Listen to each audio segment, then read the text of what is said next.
The latest reports from Iraq suggest al-Qaeda-linked ISIS militants have taken over vital oil facilities in the city of Verge.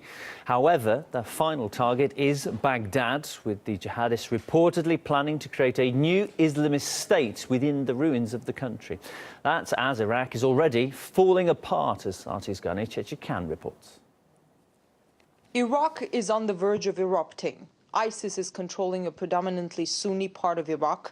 Shias fear their further onslaught. Kurds could split off at any moment. A sectarian war is brewing. Now the government will have to make a strategic choice, putting the entire army to attack and take back that city and risk a much wider sectarian fight, or have this jihadi group in control of an area like Waziristan, with all the consequences, not just for Iraq, for the region and for the world. ISIS belongs to a faction of Sunni Islam committed to radical fundamentalist convictions that they seek to impose on other Muslims. Their advances have long stopped being just Iraq's problem.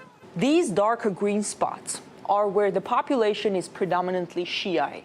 You can see Iran is the main Shiite power in the region. Syria is largely Sunni, but the government of Bashar Assad is Alawite, which is a branch of Shiite Islam.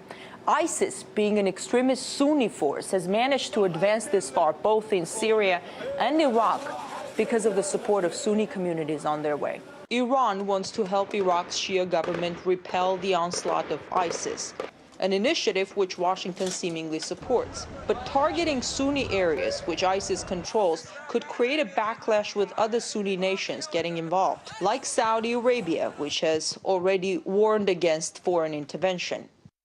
There's not going to be a simple military solution to this issue. ISIS is also controlling parts of Syria, fighting against the government of Bashar Assad. These problems are intertwined in a really demonic way. U.S. politicians have tried to present the conflict in Syria as being between those who want democracy and those who don't. For many, the crisis in Iraq is an eye-opener, showing how complicated the dynamics in the region really are. Gani Chechikan, RT, Washington, D.C.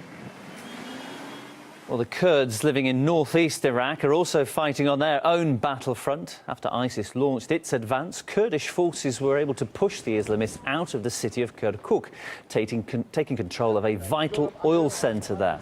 And as defence consultant Moin Rauf believes, Kurds have been given a chance to create their own independent state. Well, the country's been broken away as it is. Except it's not officially broken away. They've wanted to separate the oil-rich Kurdish region in the north away from the main Iraq. It's been set up from the beginning. From the 90s, the Americans gave them the possibility of a semi-autonomous region. Now all it is they've been running, the Kurds have been running their own Kurdish region since the 90s.